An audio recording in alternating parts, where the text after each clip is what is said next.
The sacred is revealed in the ordinary. There is a beauty in this. But how do we discover the mystery of the sacred in our seemingly mundane existence? Welcome to Revealed, a podcast sponsored by Resurrection Catholic Parish in Green Bay, Wisconsin. Let's join our hosts, Katie McAllister and Tony Pickler, as they explore the lives of people, organizations, and resources that will help us delve into the sacredness of the ordinary. Okay. Welcome to Revealed, when we are breaking open the sacred in the ordinariness of life. We are back at it with an organization, breaking open how this great organization brings the sacredness to so many lives. So, Tony, why don't you introduce our guest? Sure. Thanks, Katie. So today we have a person that I have respected for so many years.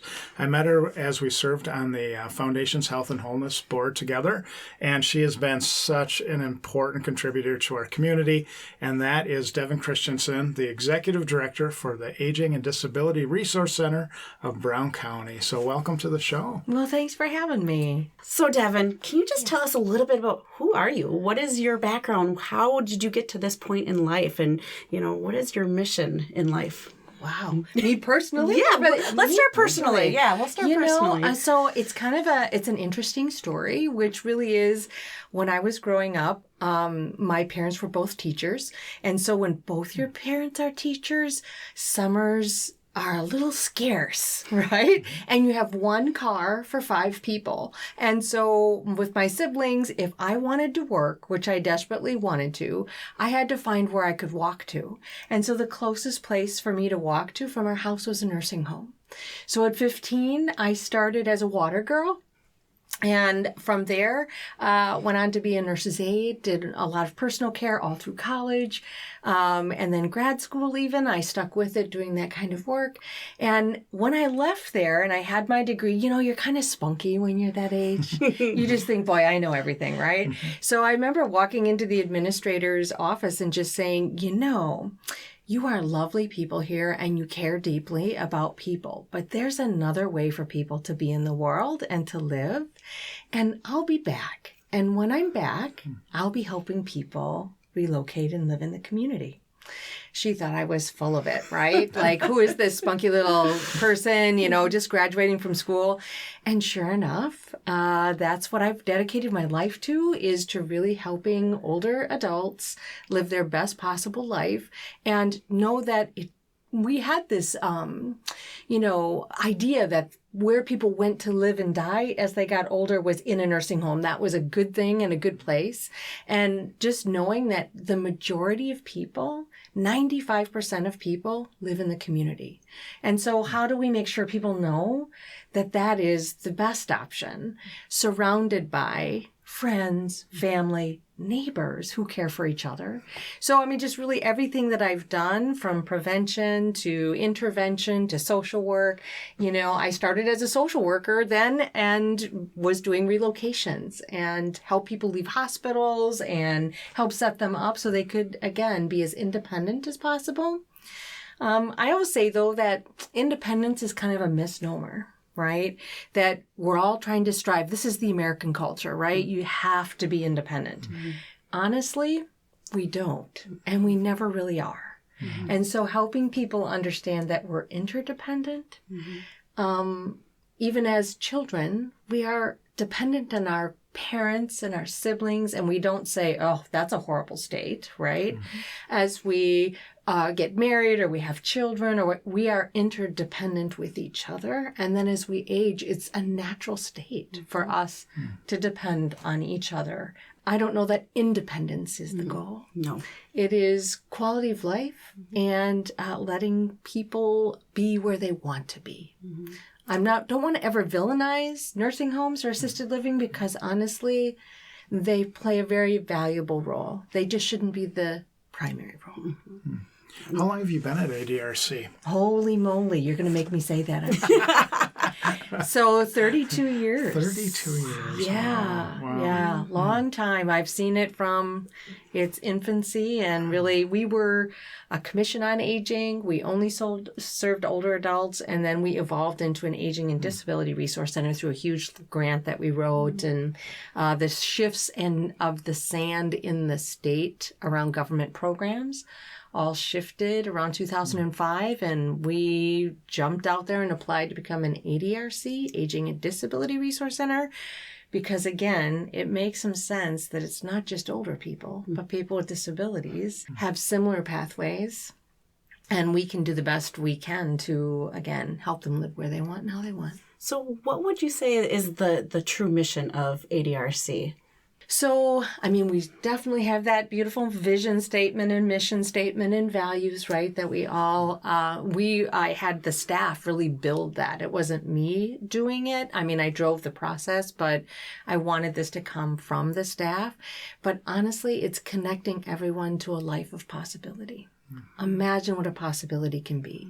And even people who come to us in their darkest hour, it doesn't mean there's no possibility and there's no joy and there's no opportunity. So we have a big goal, which is changing how the world sees people, right? So you have a vision that you can never quite reach, but you have to be striving for it. So everything we do is to reduce stigma, to tackle ageism, ableism, all of those things, and just help people see people.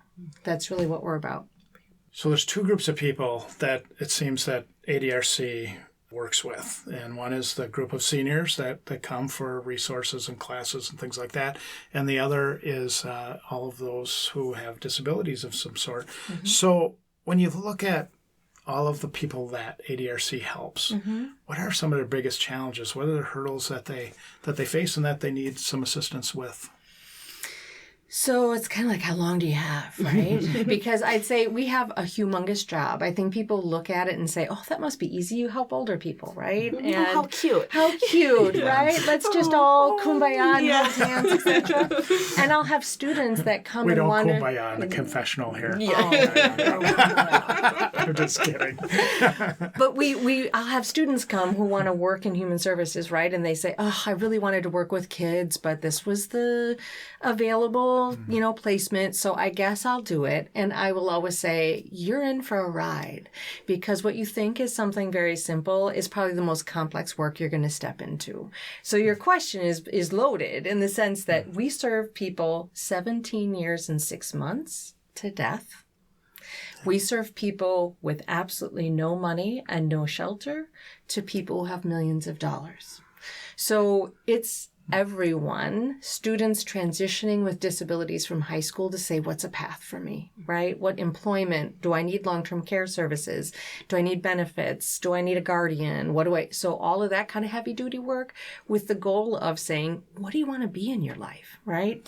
And then older adults who have resources, we want to help them preserve those resources so they don't spend all of them not knowing that there were things that they could purchase to stay independent.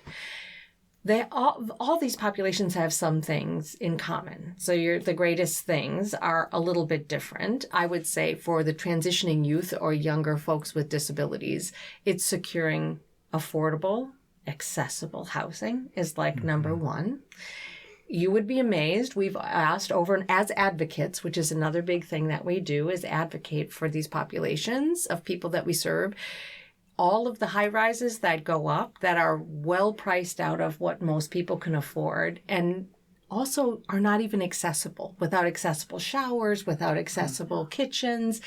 We just always try to work with developers to say, there's universal design. What you build, a millionaire today is going to want to buy it and age in place. You are better off because it can be beautiful and still be accessible and help people stay for a long time. So accessible, affordable housing is big. Transportation is huge.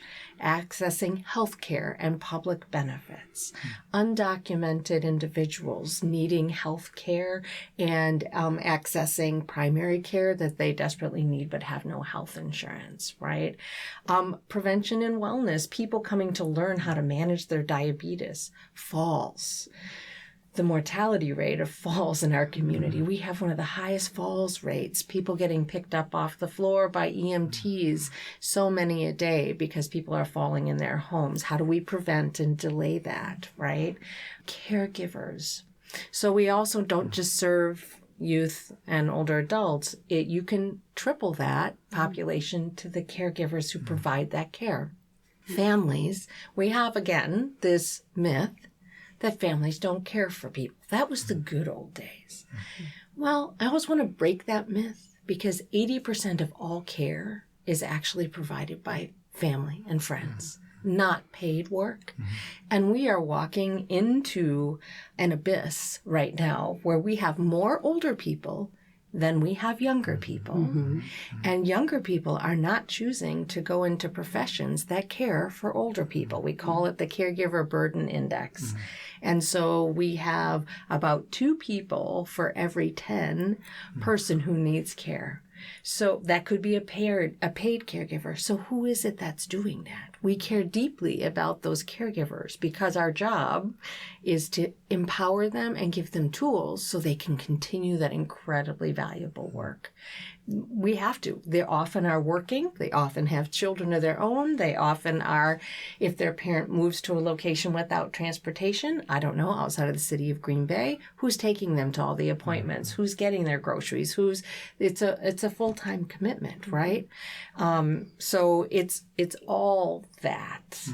And more. So the other big thing that we are very concerned about is isolation and loneliness. So we have an initiative about, understanding what is isolation and what is loneliness, and they are not the same thing. You can be lonely in a room full of people. And you can be isolated and not lonely at all.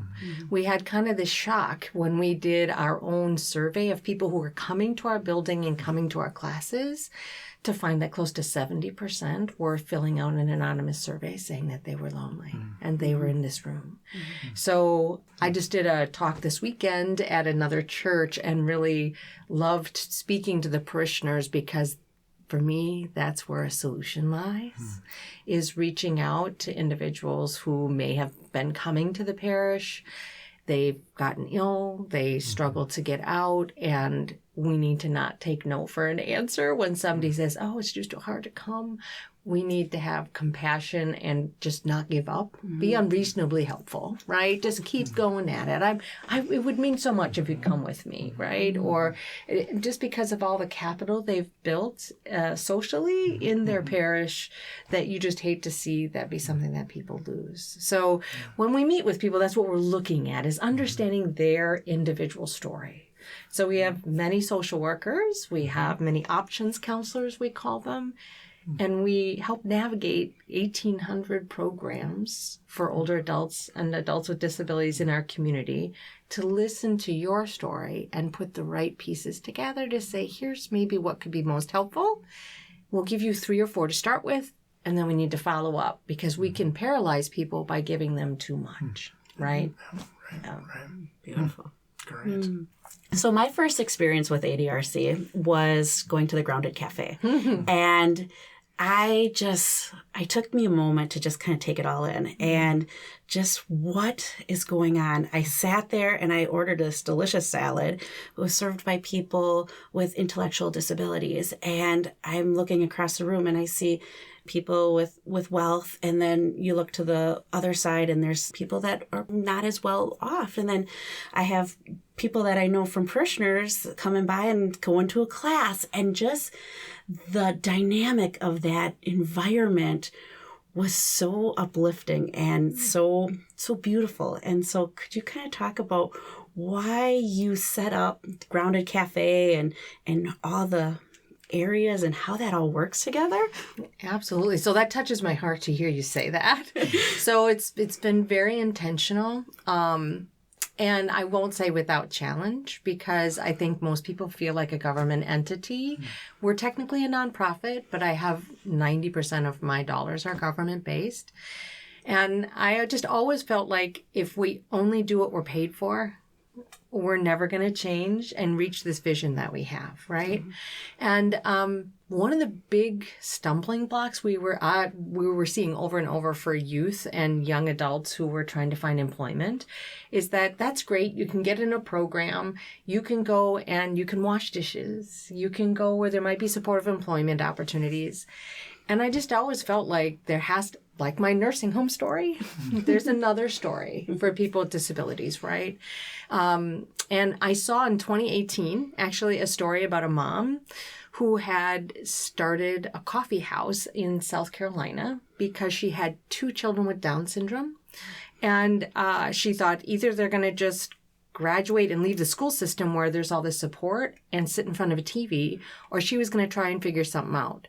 So she started Biddy and Bose, which is now become a really like national. Back then it was not, it was just her. She went to a car dealership and got this little second building that they donated to her so she could do it. I actually went to visit because I was so excited about what she was doing. And I thought, if we couldn't do that, who could? I mean, we're serving this population, and if we don't take a risk and try this, knowing that I can't use any government dollars for what we're doing, right? Mm-hmm. It was, again, stigma busting. We saw people not wanting to come to the group dining as older people because they felt it was like a government, situation. So really worked on the environment. I always say, people should not have to talk through a tube in a blocked building to ask for help in, disrespect. And it's not disrespect. It's we don't invest in the dignity of people. So they don't come until it's really bad. So it felt like I was going to do whatever I could do to create an environment with a designer and think about there should be a fireplace. There should be. So why should it not be like everyone else? I also know the people shopping for care are the children of older people. They're not going to bring mom into a brick building that looks like you're sitting on a folding chair, right? Mm-hmm. We're trying to get that caregiver to feel comfortable and welcome. So it was all of those pieces. And so I took a risk, wrote a grant to say, could we have people with disabilities as cashiers? Could we do our own training on food service so that you're not in the back of the house, I would say you're in the front of the house. We don't change how we see people unless we see people. I keep going back to that. Older people need to see people with disabilities and people without disabilities and children and everything. So we had this space, and I thought if we could build the cafe, it's got to fend for itself. So I'd like to get professionals to come with good meeting space where they could have a meeting and get feel that difference. And then people who need to come for a donation-based meal had the same respectful experience. They were served. You will see that our dining site, Doug and Bob, we call it the Doug and Bob Show, they serve people. They come and ask you. They come in. It's not come and you need to beg for it. It's we're so glad you're here. We're here to break down the barriers and have people be together. And so hopefully that's what it creates, is a respectful, dignified environment where anybody would want to go and a great cup of coffee and a nice salad to boot. I feel like it's become kind of like the town square in a way. I was just down there this morning. I was there last week. Every time I go there this morning, at least 6 or 7 people I knew and I was able to reconnect with. And it's just the place to go. It's the place to meet and greet and reconnect. It's an incredible place that you have. It's awesome. The worst problem I have is that because I just love seeing people, I just know if I walk out there to go get my water, I'm not getting back to the meeting I need to be at. So the other thing about Grounded is that we took it to another level this summer, which is I wrote another large grant to the Nelson Foundation from the Fox Cities Community Foundation to have an accessible food truck.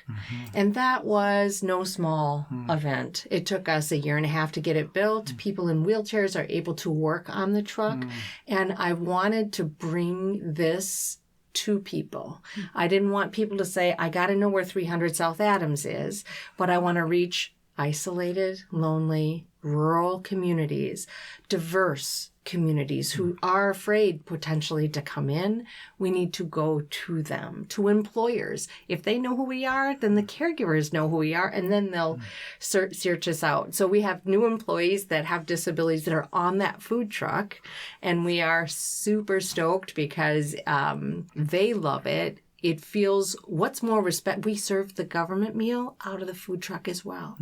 So we pull up at the park, and if you're 60 or older, you can have the same experience walking to that window and have the same meal.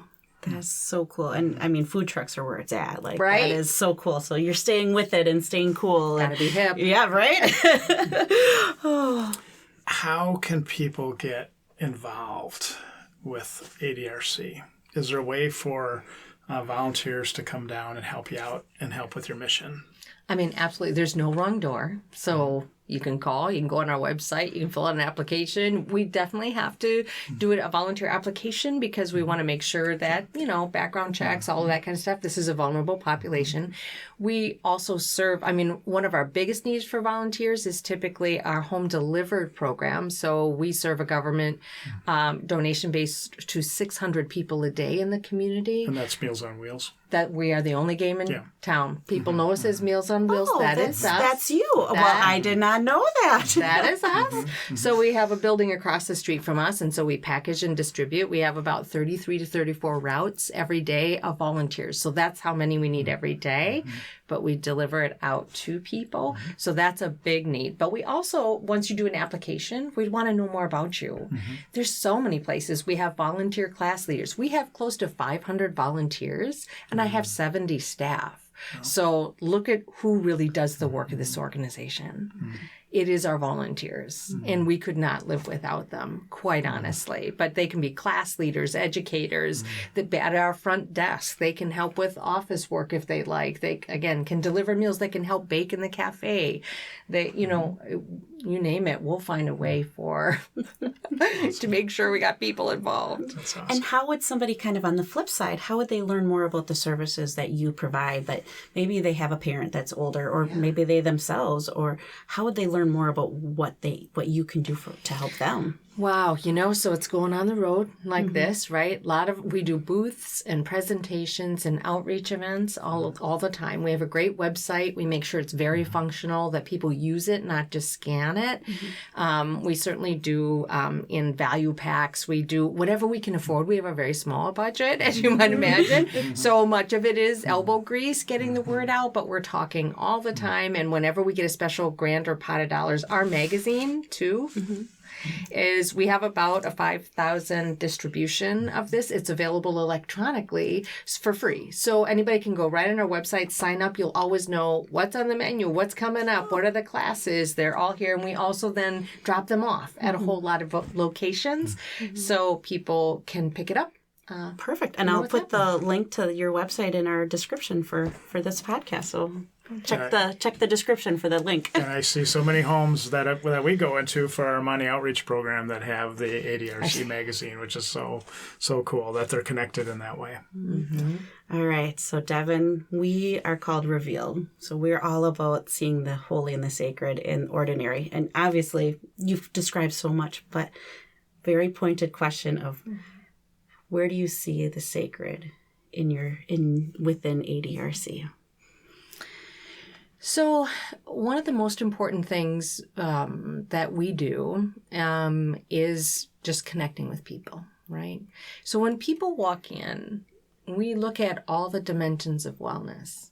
And so our social workers, our staff, the first thing they do is ask, what gives you joy and what do you value and what's important to you? We have an incredible drive to never exclude, right? So we work very hard that we're not a religious organization, but we understand that the spiritual piece of who we are as humans, we understand the complexity of humans, and that our sustainability and our engagement in the world is more than just our physical, right? It is also our spiritual being. we really want to draw that from people and know that we will connect with them no matter what their religion, their faith, their experience, but know that we also see this other goodness in the world that we're all responsible for. So for me, that's where the sacred is. It's a space where good grows because our intention is never exclusion, it's inclusion. Devon, is there anything else that you want us to know about ADRC? I guess what I would want people to know is that people shouldn't take this for granted, that our funding streams from the government, we need advocates, because unless the families and people will talk about how it's been important that we exist and that it's a free service available to all, we really are at risk. The dollars do not follow, right? And so we have to all be great advocates and great voters. So if you care about these kinds of things continuing, it is really important that you call and tell people how important it has been, because and it's very real. A couple of years budgets back, we were slated to be dissolved. And so we just don't want to face that again. As a matter of fact, we need people to say, listen, we save money. Every day we keep somebody in their home is another $1,000 that we're not spending in an expensive setting. It's not why we do everything is just for cost savings, but it is, we have an impact overall. So when people say, oh, you're using government dollars for that? Yeah, because we really can save dollars in the end too. And I hope we don't talk that so much that people may not realize how important how they vote matters. So, Devon, thank you so much for spending some time with us on Revealed. We've learned a lot. We know the contribution you and ADRC makes in our community, and it was just so good to be able to sit down with you for a time and learn more about that and make sure that the people in our community know about it as well. So thanks for all you do. Blessings on all the work that you do down at ADRC. Thank you. Well, this has been a joy. Thank you for asking me. And thank you to our listeners for joining us on Revealed. We hope that you join us on the next Revealed podcast. This has been Revealed, a podcast sponsored by Resurrection Catholic Parish in Green Bay, Wisconsin.